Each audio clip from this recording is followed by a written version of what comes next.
Hey everybody, welcome back to the March Mood Mindfulness Challenge. It's day 30, and in this video I want to talk about emotions and self-esteem. Remembering that self-esteem is composed of three categories: our emotions, our boundaries, and our needs. Now, when we have a true sense of self, we trust our feelings, we trust our thoughts, we trust our perceptions using our five senses of the external world. And usually these perceptions, these feelings, these thoughts are not too extreme in duration or intensity. So for example, someone might be sad, and being sad doesn't mean you don't have high self-esteem. Everybody gets sad, right? But the person who is sad for an extended amount of time and the sadness is so intense, it overwhelms them. This could be an indicator that self-esteem is a little bit lower than usual. When we have a healthy self-esteem of ourselves, we actually feel satisfied, like we have that feeling of accomplishment, simply for just being ourselves, that we trust the environment around us, that we trust that our inner environment, our courage, our patience, our gratitude, our compassion, and that we can draw on these internal resources whenever we need. When you have a healthy sense of self and self-esteem, you also know that you are not your feelings, you are not your thoughts, and that your thoughts are not your feelings. Now, what do I mean about that? Because it did actually take me time to understand what that meant, but once I got it, I got it. And so I wanted to bring it up here so that you can also have a think about it. So if you have a thought that comes up for you, let's say, for example, I know that people in my area are getting ready to run marathons. So every day I see people wearing their HBF shirt, running along the pathway, and my thoughts go to, gosh, everyone's running that marathon later on in the year. Should I be running that marathon? Did they know something I don't know? How come everybody is doing it? So you're aware that you are not your thoughts. This is just your consciousness now running a strategy, running a conversation that is independent of who you are, who your soul is. So if I thought that that was me, I would be thinking, oh, now I need to register and run for a marathon without consulting myself, my higher self, my soul, and really coming to the conclusion that I don't think that's good for my knees. I wouldn't get much out of running a marathon. I wouldn't enjoy it. I don't want to put myself through all that hard work and the eating schedule. So this is what I mean by your thoughts might be thinking something that is different to what you want, and it's okay to recognize that those are just your thoughts, and that's just a pattern, a neural pattern that you are running for whatever reason. And the sooner we can get control of our thoughts and nut it out, the sooner we have that mental freedom to not be on a loop in our mind and not be caught up by all-consuming thoughts. Same thing goes for we are not our feelings. So if I have just lost a beloved pet, I feel sad. So I know that naturally I'm not a sad person, but I know that it is okay to be sad because the occasion that just occurred is one that warrants sadness, and that everybody also experiences sadness when they lose a beloved pet. And so when I'm also having those feelings in the right context, that makes sense. So I will allow myself to have that emotion to a small degree or to a big degree, however I need to feel them. However, I'm not going to be lost in the feeling. So if I identify the feeling of sadness, I'm not going to walk around saying, I am sad. I can't do this because I am sad. I can't cook dinner because I am sad. I'm not coming to work because I am sad. I'm not going to visit my girlfriends because I'm sad. I'm not going to do my homework because I'm sad. So as we incorporate that feeling into our identity with an I am statement, you become that emotion and that feeling. And that is someone who does not have a sense of self and an understanding that you are not your emotions or your feelings, that you experience them and then you let them go. And that is what a healthy sense of self and self-esteem looks like. Now, what happens when we don't have a sense of self? When we don't know what our needs are, when we don't know what our boundaries are, so we're not able to separate ourselves from other people, and actually we don't have a boundary with ourselves, so we just give of ourselves all the time without taking care of ourselves. We will begin to bump into situations that bring that rush of emotions. Have you ever felt that rush of emotions? So examples of this could be going for your driver's test, going for an interview for a new job, etc., etc. That inability to think clearly, a need to get out of a place or to get away from a situation that's happening, or even at times when you just feel paralyzed and you don't know what to say or do. Or a situation might occur that will bring up a whole rush of emotions, and all you want to do is confront the person who caused the situation. So this is called your fight, flight, or freeze response. And this is instinct. And actually, a lot of people call it the flight, fight, and freeze response, but there are actually 7 instincts that our brain goes into a state of. So one of them is fight, one of them is flight, one of them is hide, one of them is freeze, one of them is to go numb, one of them is to faint, and one of them is to vomit.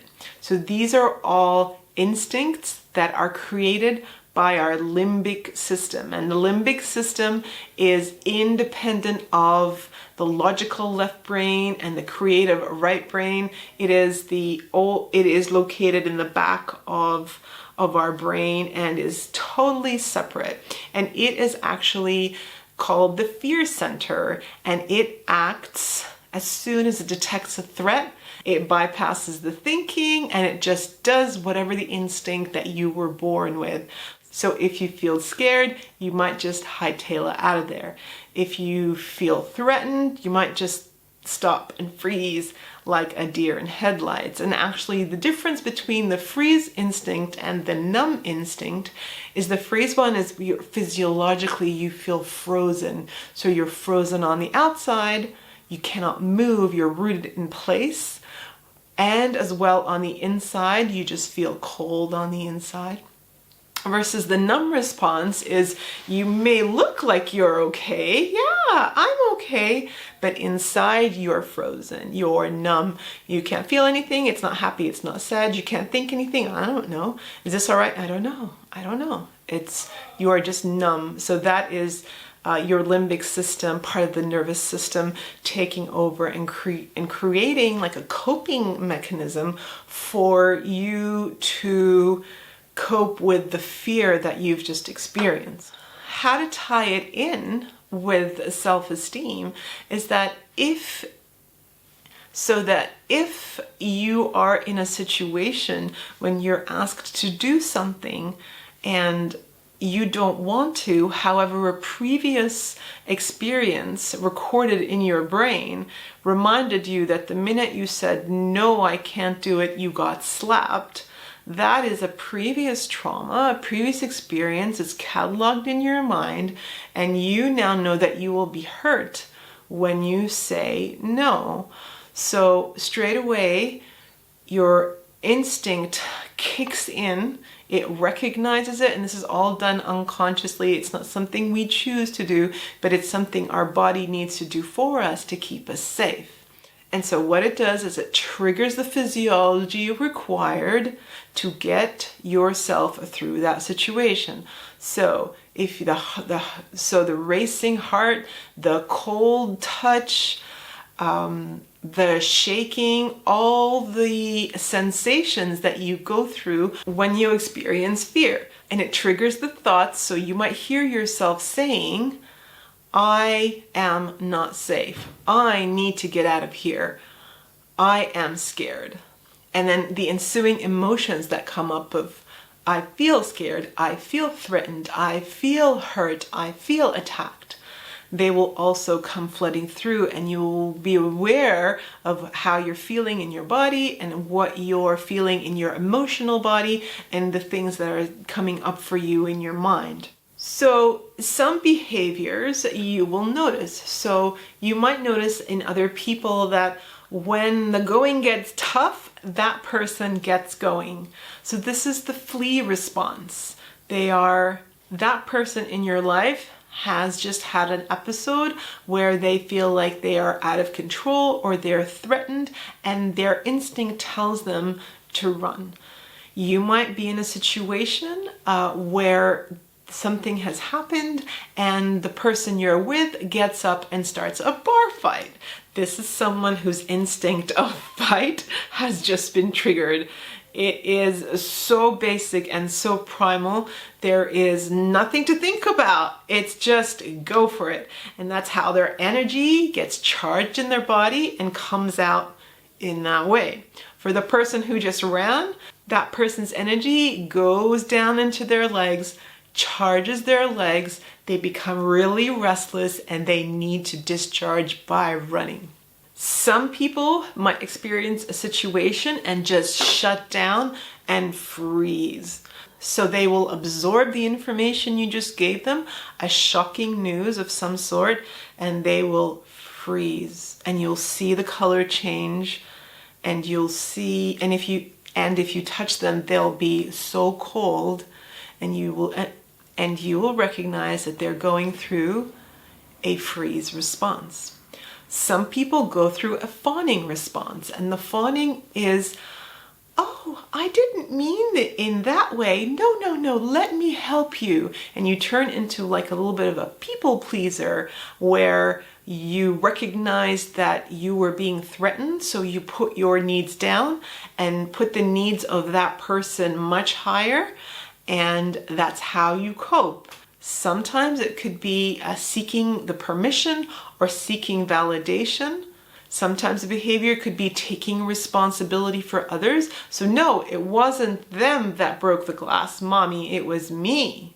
And sometimes it could be apologizing for something that you didn't do. So notice that these are all coping strategies, survival strategies to help you manage your fear. So in this context, when you are mindful that how you are reacting is based off a fear response, we need to be very mindful and very aware to find ways to calm down our brain, calm down our fear, calm down our emotions. And that starts by calming down our physical body so that we are able to navigate the situation that we find ourselves in. So I'd like to invite you to reflect upon your response to situations in your life that may trigger this response. What do you do? Do you fight? Do you run away from situations? Do you hide? Just want to go to bed? Do you feel stone cold and unable to reply? Do you feel numb and not know what you need to do? These are all instincts which indicate that you are having a fear response. So the first thing is to recognize, are you having a fear response, and what kind of fear response are you having? The second thing I'd like to invite you to be mindful of is this situation dependent, or could it be person dependent? And by that, you want to know is it the place? Is it driving to that workplace? Is it driving in general? Or is it the boss at the workplace, so that if that boss is on holidays, you're having a great time at work? The next thing I want to invite you to reflect upon is how your body is feeling. What happens? Where is the muscular tension? Where is the distress that's caught in your body? Where is the energy trapped? where does it hurt? Because every place in your body that hurts is associated with an emotion, which is associated with a train of thought or energy that is caught in that area because of a previous experience. And once you're able to heal from that trauma, the energy that's trapped in that physical area releases and you have so much ease. The next thing I'd like to invite you to be mindful of is, are you aware of the emotions that come up for you whenever you're in a situation where you are not feeling well? Are you feeling upset? Are you feeling hurt? Are you feeling disappointed? Are you feeling attacked? Are you feeling embarrassed? And are those emotions directed at those people or those situations? Or are those emotions directed at yourself? And this will be the biggest clue that your sense of self needs a little bit of work. Also notice what you're telling yourself. Are you telling yourself that you can? Are you telling yourself that you should? Are you telling yourself you must? Are you telling yourself you need to? And this is all pressure language. So I need to, I have to, I should, I must. This is all based on external, not coming from within. So when you're doing something that you love, you say, I'd love to do this. I'm so happy that I'm doing this. And you feel that different energy. But when it's, I can't do this, I don't want to do this, it's a different kind of energy and you feel the pressure. So thank you so much for joining me in today's video. I hope that it was informative and you got to see how emotions and needs and boundaries all help to create that beautiful sense of self and sense of self-esteem. If you like this video and anything you heard on here, go ahead and give it a thumbs up. Leave your comments below and I'll come back and have a read and reply. Thank you so much for joining me, everybody, and I'll see you in my next video.